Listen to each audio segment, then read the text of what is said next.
Ana pensaba que los celos de su pareja eran una muestra de cariño, hasta que un día él le pidió la contraseña del móvil por una cuestión de confianza. A partir de entonces, cada mensaje, cada foto y cada conexión quedaban bajo vigilancia.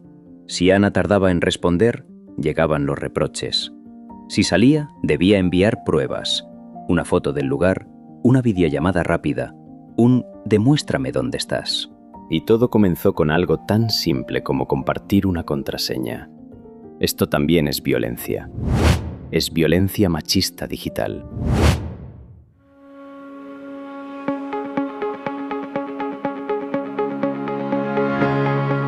Este es el podcast del Área de Igualdad de Salud Mental Euskadi, Federación de Asociaciones Vascas que trabajan para defender la dignidad y los derechos de las personas con problemas de salud mental y sus familiares. Somos Agifes, de Guipúzcoa, Asafes, de Álava, Abifes, de Vizcaya, y Asasán, de Ayaraldea. Contamos con el apoyo de Emakunde y el Departamento de Bienestar, Juventud y Reto Demográfico del Gobierno vasco.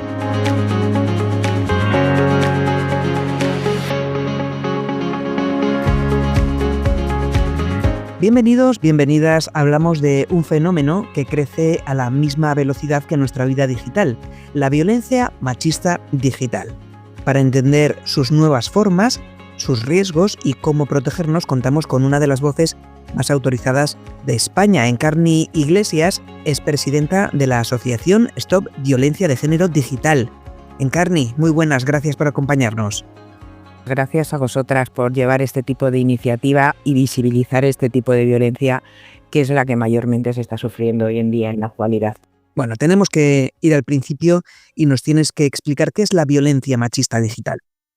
Pues la violencia machista digital es toda aquella violencia que se ejerce a través de Internet, en mensajería, redes sociales, al fin de controlar, humillar, dañar a la mujer como diana fácil, lo que ha sido toda la vida. Quizá tenemos que hablar de la violencia digital dentro de la pareja, como ese caso ficticio que hemos planteado al inicio. ¿Cómo empieza? La violencia digital tiene un componente muy, muy particular y es la necesidad de controlar sin estar cerca de la víctima, ¿vale? Entonces, para el maltratador es estupendísimo porque está expuesto, la tiene expuesta 24 horas al día a su merced, aunque él no esté a su lado. Entonces suele empezar pues por insultos, a través de mensajerías, por necesidad de control, de darme tus contraseñas, activa la localización para saber dónde estás, qué estás haciendo. Sobre todo suele empezar por el control y por los malos momentos que está ofuscado y perdóname que lo pago contigo, pero con los insultos y las amenazas a través de las aplicaciones de mensajería también es muy normal. ¿Es posible que haya mujeres que no se den cuenta que están viviendo un caso de violencia digital? La violencia digital no la estamos viendo como cualquier otro tipo de violencia. Por lo tanto, no nos estamos enfrentando a ellas. La mayoría de la gente no es consciente de que es un tipo de delito como otro cualquiera, el cual hay que denunciar y contra el cual hay que luchar. Entonces, las mujeres están, pues, que lo están sufriendo y es un tipo más de violencia, pero no lo vemos como la violencia física, por ejemplo. No lo consideramos como tal. Y es un delito tipificado por el Código Penal, el cual tiene sus consecuencias como cualquier otro tipo de violencia. ¿Es difícil de demostrar este delito?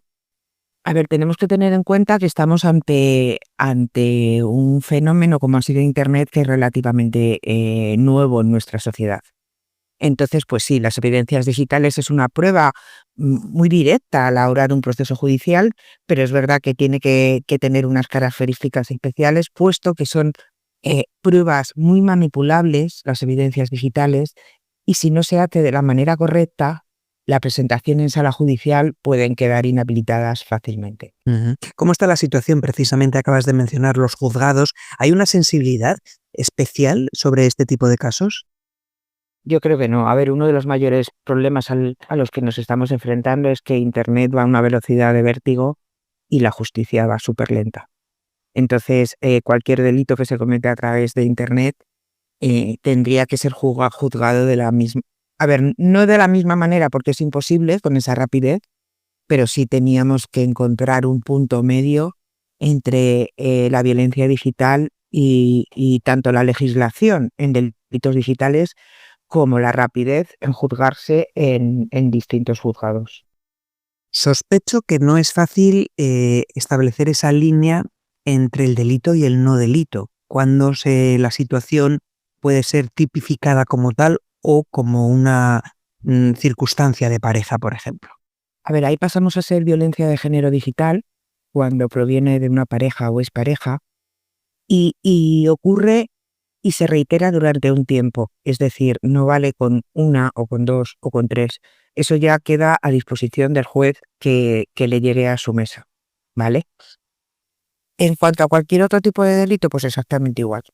Es que los jueces al final son personas y tenemos que tener en cuenta que cada uno le da la importancia que sí, que ellos dictan a través del Código Penal, pero hay ciertos campos, como el de la violencia digital, que todavía a día de hoy depende mucho de dónde caiga.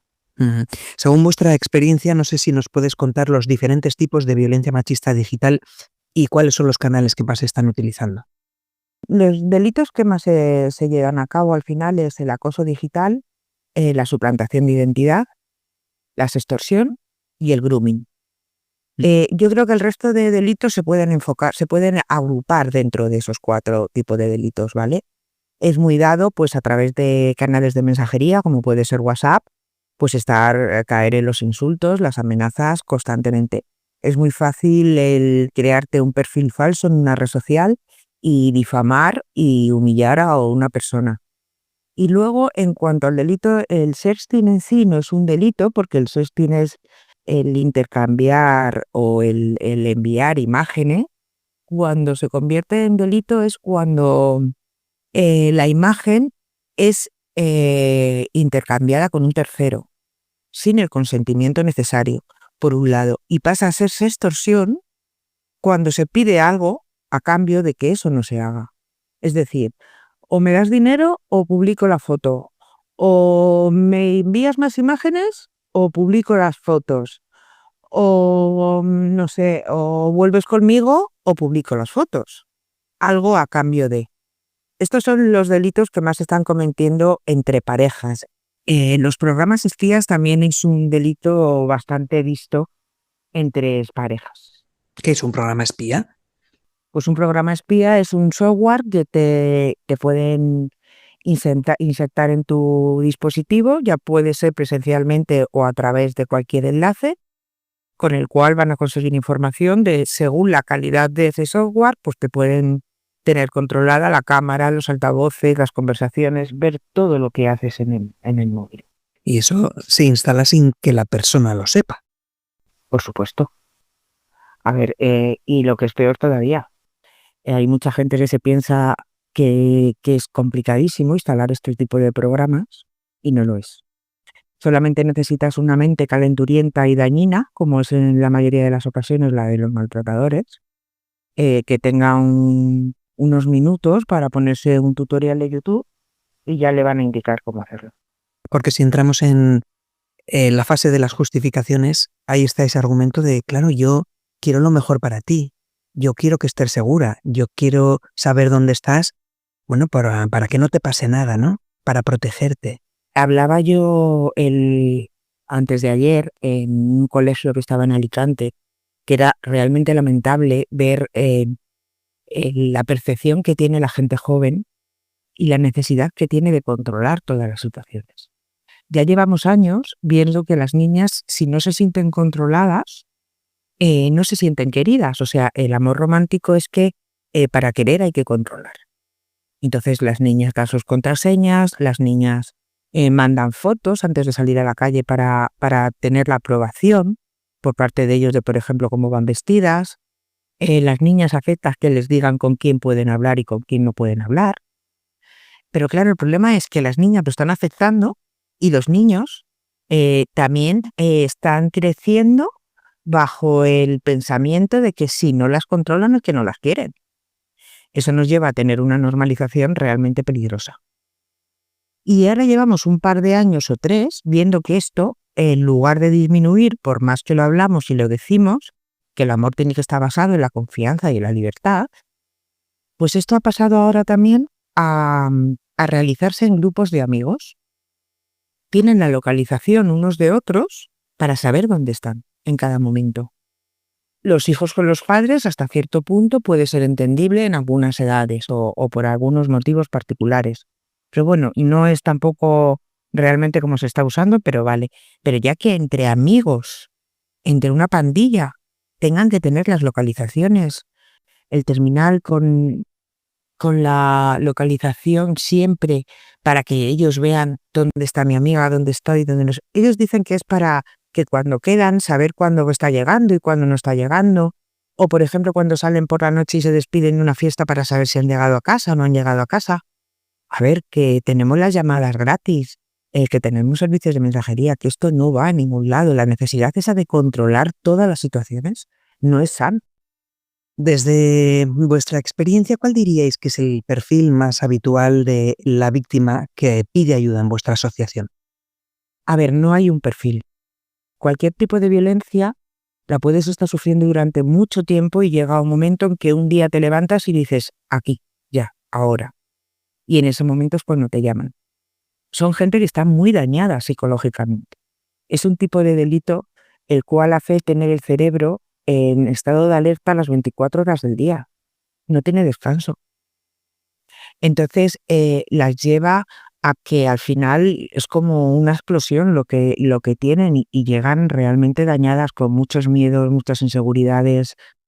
Las hacen tener obsesiones de que todo el mundo las mira, de que todo el mundo las sigue, de que todo el mundo está pendiente y todo el mundo sabe lo que ellos les estaban diciendo de ellas.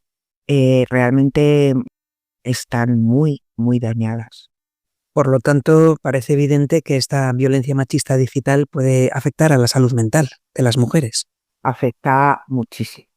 A ver, es otro de los problemas del hablar de un delito que es algo nuevo, por decirlo así, ¿vale? No existen todavía los estudios suficientes para ver las consecuencias que puede tener este tipo de daño.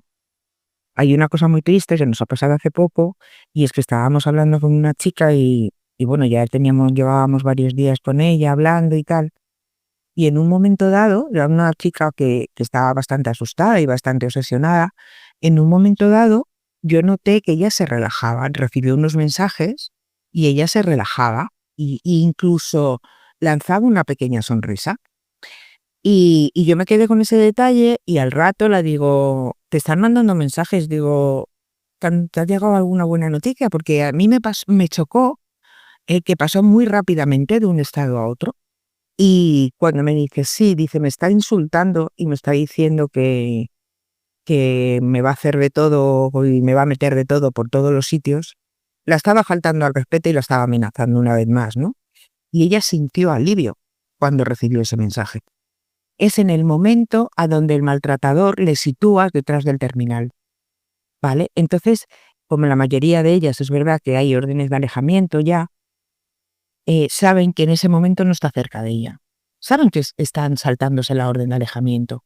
Ellas lo consienten, pero visualizan al maltratador detrás de un terminal y es un alivio, porque ellas no saben dónde está. Es un tipo de violencia muy silenciosa. Entonces, ella dice que cuando le manda el mensaje, sabe que está detrás de un terminal y que no está cerca de ella porque no salta la alarma.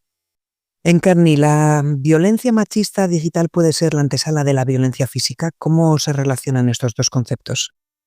A ver, cualquier violencia digital fomenta la violencia física. O sea, el otro día lo hablábamos en un congreso de medios de comunicación que hicieron para ver hasta dónde podían ser responsables del aumento de este tipo de violencia también. Y cualquier violencia que conlleve un acto digital, un artículo contra más agresivo, más visualizaciones tiene, más se vende, más se ve. Cualquier titular agresivo digitalmente traspasa a la sociedad de manera agresiva. Eso está clarísimo. Bueno, lo has dicho un poco quizá al principio, ¿hay algún tipo de agresión digital que todavía no se está percibiendo como violencia? Socialmente, ¿cómo estamos admitiendo esto? El insulto, la falta de respeto, el intercambio de imágenes, la difusión, es un delito. Pero además es un tipo de delito que es muy fácil pasar de ser víctima a ser verdugo, porque todos tenemos malos comportamientos en las redes debido a la falta de educación digital que tenemos. Todos damos like a publicaciones que sabemos que no son verdad y que no son las correctas. Y vemos publicaciones que no son correctas y las pasamos por alto y no las denunciamos. Todos hemos compartido imágenes sin el permiso de la otra persona. Por lo tanto, todos cometemos delitos en este ámbito.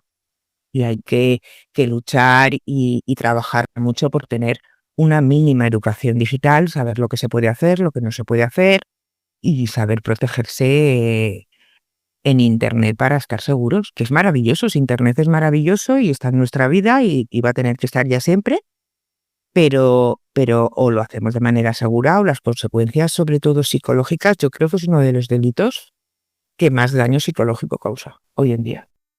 Las redes sociales, por lo tanto, están jugando un papel clave en la difusión o la ampliación del daño, ¿no? A ver, somos grandes usuarios. Cualquier persona que sea usuaria de Internet está expuesta a este tipo de peligros. Y el 90% de la población está en redes y transmite información por redes. Y no tenemos la conciencia de que los datos y la información es algo muy peligroso en manos de una persona que nos quiere hacer daño. Estamos dando las herramientas gratis. No sé si hay una evolución también en el agresor. Has hablado de la gente joven. ¿Hay algún perfil prototípico? No, lo que pasa que los jóvenes son los que más horas pasan a través de detrás de las pantallas y por lo tanto son los que más sufren y más cometen delitos de este tipo. Pero un perfil en sí, al final son cobardes detrás de una pantalla, más todavía, porque a día de hoy todavía hay gente que se piensa que Internet es anónimo y se puede hacer o decir lo que te dé la gana. Entonces, el no tener a las víctimas cara a cara o estar delante de nadie que te pueda frenar, yo creo que les empodera más y todo, y se sienten más valientes detrás de una pantalla. Que el rechazo, la fuerza física o el miedo a la reacción de la otra persona detrás de una pantalla no la tenemos. Entonces somos capaces de ir mucho más allá y de decir una burrada mucho más gorda y de actuar cada vez peor. Uh-huh. ¿Es cierto que hay acosadores que se abren perfiles anónimos para seguir a su pareja y ver qué es lo que hace? Por supuesto. A ver, las órdenes de alejamiento en España también conllevan el ámbito digital, el comunicarse por cualquier tipo de acto digital y el seguir a una persona con una orden de alejamiento entra dentro de ese tipo de delito, ¿no? Entonces lo que hacen es que se crean un perfil falso y directamente no siguen a la pareja o a las parejas, ¿vale? En este caso, no la siguen directamente ellos con ese perfil falso, sino que van más allá y lo que buscan es un contacto en común con la pareja, para que sea a través de terceros y sea más complicado llegar a ellos. Con la connivencia de ese tercero, claro. No, a lo mejor ese tercero no lo sabe, porque hay mucha gente que admite a la gente sin mirar ni siquiera ni quién son. Esa es la falta de educación y la falta de seguridad que tenemos en las redes. La mayoría de la gente tiene dentro de sus perfiles de sus redes sociales tiene gente que no conoce, que no saben quién son. Y la suplantación de identidad en este país es muy fácil, es muy sencillo. O sea, es hacerte un correo electrónico, poner un número, un nombre, robar una foto de cualquier perfil que esté abierto y ya está, se acabó. Uh-huh. ¿Qué situaciones pueden facilitar que el agresor ejerza ese control digital? La falta de educación es la herramienta que más fácil tienen. O sea, la gente no sabe defenderse, no sabe enfrentarse y entonces no reacciona a este tipo de violencia. La herramienta es fácil, la tenemos en la mano, cualquiera tiene un terminal en la mano con conexión a Internet. Entonces la vía es rápida y accesible en cualquier momento. Además no hay hora del día, ¿eh? Es cuando me apetece. ¿Cuáles serían los principales signos de alarma que habría que tener en cuenta para detectar una situación de este tipo? Cualquier agresión que tú en tu contexto sientas que físicamente es violencia, a través de las redes también lo es. O sea, todos sabemos cuándo está ocurriendo una violencia. Lo que tenemos que saber es que cuando ocurre a través de las redes, también es violencia. Es que no tenemos que separar. Internet está en nuestra vida diaria, ya es nuestro mundo. está dentro de nuestra vida diaria, entonces no tenemos que separar los conceptos. Lo que es delito en la vida real es delito en Internet, exactamente igual. Y hay que poner medidas y luchar contra ello. En vuestra asociación ayudáis a estas mujeres. ¿Qué pasos concretos aconsejáis que dé una persona que se dé cuenta que está siendo vigilada, chantajeada o acosada digitalmente? A ver, en primer lugar, es muy importante poner la denuncia, porque además este tipo de delitos, al no denunciarse judicialmente y en cuerpos y fuerzas de seguridad, pues estamos en un país que todo se mueve a través de estadísticas, y si no hay estadísticas, no hay endurecimiento de esas penas, que se tienen que endurecer porque realmente son pues muy, muy leves, ¿vale? Pero aparte de eso, ir con el bienestar de la víctima, que es lo que nosotros primeramente buscamos, lo que hacemos es empoderarlas a través de la educación digital y enseñándolas a protegerse. Cuando una persona sabe estar segura en Internet y sabe que no se la puede hacer daño y que es ella la que maneja de alguna manera sus redes y con quién habla, con quién no, quién las ve, quién no, y que no la pueden hacer daño, se empodera muchísimo. Darse cuenta que es un tipo de violencia que al final causa rechazo incluso a estar en las redes. Y la mayoría de ellas optan en algunas ocasiones por salirse de las redes. Y a mí es una cosa que yo trabajo mucho en contra de eso, porque el que no tiene que estar en las redes es el que lo hace mal, o el que realmente no le dé la gana estar. Pero una vez más hay que apoyar a las víctimas y mostrarlas que ellas no se tienen que avergonzar de nada, que el que se tiene que avergonzar es el que lo hace mal. Entonces, cuando las empaderas, las das unas pautas de seguridad muy sencillas que todos deberíamos de llevar a cabo. El tener privadas sus redes, cambiar las contraseñas, la doble verificación en las redes sociales, actualizar las aplicaciones. Cuando las enseñas 4 o 5 detalles fáciles, la verdad es que ellas se sienten mucho más seguras. ¿Os han llegado casos de mujeres que han llegado incluso a abandonar esas redes sociales por la presión de sus parejas? Por supuesto. En unos niveles es lo que te digo, que las obsesiones a veces van mucho más allá, a personas que no quieren conexiones a Internet, que no quieren teléfonos, que no hablan, a lo mejor se compran un teléfono solamente para hablar contigo porque saben que con el otro les están escuchando. Entonces se van a la calle a hablar contigo o desde otros puntos donde no se sienten. O sea, son situaciones de verdad muy, muy lamentables y muy dolorosas. O sea, son casos que incluso esas mujeres llegan al aislamiento, al autoaislamiento. Sí, es uno de los principales objetivos de los maltratadores, el de aislar socialmente a las víctimas, porque contra más aisladas esté, más fácil es de dañarla y de manejarla a su antojo. Pero eso normalmente, eso ya lo veíamos en la violencia de género, en la guerra de las familias, de los allegados, de todo el mundo para que sea más fácil dañar a la víctima, claro está. También queremos recordar que para muchas mujeres que viven con problemas de salud mental, la violencia machista es una realidad especialmente presente. Los datos muestran que 3 de cada 4 han enfrentado algún tipo de violencia a lo largo de su vida y que cerca del 80% de las que han tenido pareja han vivido violencia ejercida por ella, según una investigación realizada por Salud Mental Euskadi. Además, cuando una mujer ya está atravesando dificultades con su salud mental, la violencia machista digital puede hacer que sus síntomas se intensifiquen aún más. Por eso es tan importante escuchar, acompañar y proteger. Encarni, muchísimas gracias por vuestro trabajo y por ayudarnos a entender un problema que se ha vuelto urgente y que exige más conciencia social, más educación digital y también más apoyo institucional. Gracias y hasta la próxima. Gracias a vosotras.